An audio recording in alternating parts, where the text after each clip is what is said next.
Hello everyone and welcome back to my channel Be Yourself Life Sciences. This is Dr. Rajni Sharma and today I am continuing with the complement system. So in previous classes we have seen the small introduction about the complement system, then we come to the classical pathway. Now today we will be discussing about the alternative pathway of the complement system. Let's begin. So what actually it is? So we have seen that the classical pathway of the complement system was dependent on the antibody. So when antibody recognizes any pathogens, after that only complement system activates. But this alternative pathway is completely independent of the antibody. So for this reason also it is sometime um, included under the innate component also, and it involves basically 4 types of proteins. So these are the factor B, factor D, properdin and C3. So let's see how these things happens. So as I have told that this will be completely antibody dependent, then what are the factors which will be activating the alternative pathway? So in case of pathogens, the pathogen surface also consisting of several marker sites which will be recognized by this alternative pathway, and that will activate the alternative pathway. So here I have listed few of the examples. Actually this table I have taken from the Cube book. So as it may consisting of the pathogen particles may be consisting of the pathogens or the particles which having the microbial origin, or there may be some components which will be non-pathogenic in nature. So this include there as this is very commonly happens with the gram negative and gram positive bacteria whose cell wall consisting of various types of lipopolysaccharides and like antiaquic acid. Even in the fungals also there are several cell wall material which activate this alternative pathway. So let's start how actually it happens. After activation what happens and how this activation takes place, we will be discussing now. So what happens because of the presence of such types of materials over the cell wall of the pathogens, C3 convertase is there which got activated. So this C3 convertase actually consisting of hydrolyzed C3 particles and factor B. So this will first activate the C3 component. So you all know that how this got activated, they will enzymatically cleave the C3 component of the complement system into smaller part which is C3b and C3a, and the bigger part which is C3b. After activation what happens, this C3b will go and bind over the surface of the pathogens. Binding of C3b will bring about another component which is the factor B, and they will bind to the C3b surface with the help of magnesium ion, and now this time factor D will be there which will activate the factor B component by removing its smaller part which is the BA part, which is a smaller unit. Now these two component C3b we express it like this: C3b capital B small b. Now these component are having a very short lifespan of just 5 minutes. So we need a component which should have a very high lifespan. So how this lifespan can be increased? So this can be increased by the binding of properdin protein. This properdin protein will increase the lifespan from 5 minutes to 30 minutes. Now this become activated C3 component as there was in the case of complement system.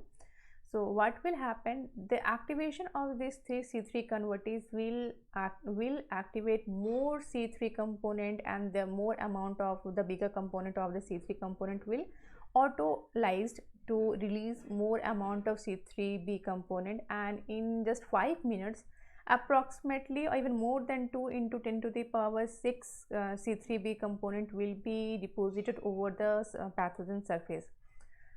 It is also there that these components can also lie on the surface of the host cell wall, but actually the host cell wall consisting of sialic acid which is very high in the host cell wall, so they will actually inhibit the further activity responsible for the alternative pathway of the complement system. After that, what happens, this one of the C3b component will come and attach with this. So what the component it is become, it has become C3b, B, capital B, small b, and 3b. Now this whole system, this whole activated system is now known as C5 convertase, just like that which was present in the complement system, classical complement system. Now you all know that after activation what will happen. Now C5 component of the complement system will come and attach to the non-enzymatic part of the C3b, and but the activation of this C5 component will be done by the factor B. So this factor B will cleave the smaller part of the complement system C5, and it will activate the C5 component. So after activation what will happen, just like that of the complement system, C5 bigger component or C5b, the activated component, will go and it will insert itself on the surface of the plasma membrane or the pathogen's cell wall, cell membrane, cell wall. Binding of C5b on the surface of the cell of the pathogens will invite the binding of C6 component, and later on it will invite the C7 component, just like that of the classical pathway. After that what happens, this insertion of C7 component of the complement system will expose the hydrophobic part of the plasma membrane. In so up to here what it was there, that it has just inserted up to the hydrophobic part. So you can see here just binding of the C7 has exposed the so up to here hydrophilic part was being used by the complement system. It has inserted only up to the hydrophobic part, but after the binding of C7 component it has shifted the cell wall membrane or cell membrane, so that the hydrophilic part got exposed out. This will then invite the binding of another component which is C8, and finally the more than almost 10 to 17 component of C9 will come and bind to this.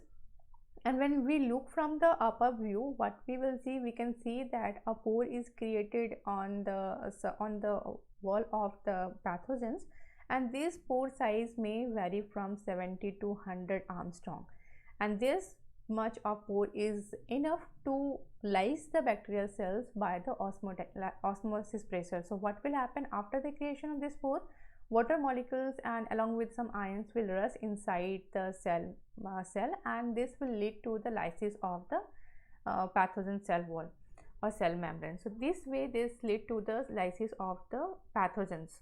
So these things I already have explained in the case of classical pathway. So if you have not seen that video, you can go in the description box. From there you can get the link of the classical pathway of the complement system.